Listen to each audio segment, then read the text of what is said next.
Gen Z आन्दोलनको जगमा टेकेर प्रधानमन्त्री बनेकी सुशीला कार्कीको भनाइ एकाएक फेरिएको छ।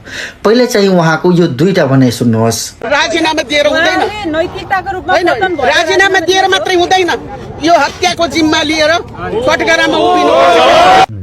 म अघिल्लो सरकारलाई दोष दिने पक्षमा पनि छैन, म आलोचना गर्ने पक्षमा पनि छैन। मलाई जे दिएको छ म त्यही काम गर्ने हो, मलाई जे दिएको छ म त्यही काम गर्ने हो। सुन्नुभयो, प्रधानमन्त्री बन्नुभन्दा अगाडिको भनाइ र अहिलेको भनाइ सुन्दाखेरि जमिन आसमानको डिफरेन्ट उहाँको भनाइमा देखिरहेको छ।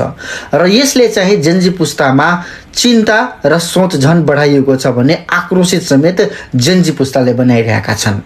कारण के हो भने जेनजी पुस्ताले जुन उद्देश्यका साथ, जुन योजनाका साथ उहाँलाई प्रधानमन्त्री नियुक्त गरिएको थियो, त्यो योजनामा चाहिँ उहाँबाट बाधा अवरोध भइरहेको कुरा चाहिँ उहाँकै कुराबाट प्रश्न देखिरहेका छन्। यही रवैयाका कारणले पुराना पार्टीका नेताहरू फलो भए र विभिन्न कुराहरू गरिराख्दाखेरि पावर र पोजिसनमा गएपछि, प्रधानमन्त्री लगायतका अन्य पदमा गएपछि उनीहरूले पछिल्लो समयमा गरेका विभिन्न वाचा र योजनाहरू बिर्सेकै कारणले जेनजी आन्दोलन भयो। नेपालमा यत्रो ठुलो सङ्घर्ष भयो र त्यसको फलस्वरूप सुशीला कार्की प्रधानमन्त्री भयो र त्यही बाटोमा अहिले चाहिँ सुशीला कार्की पनि गइराखेको अवस्था छ।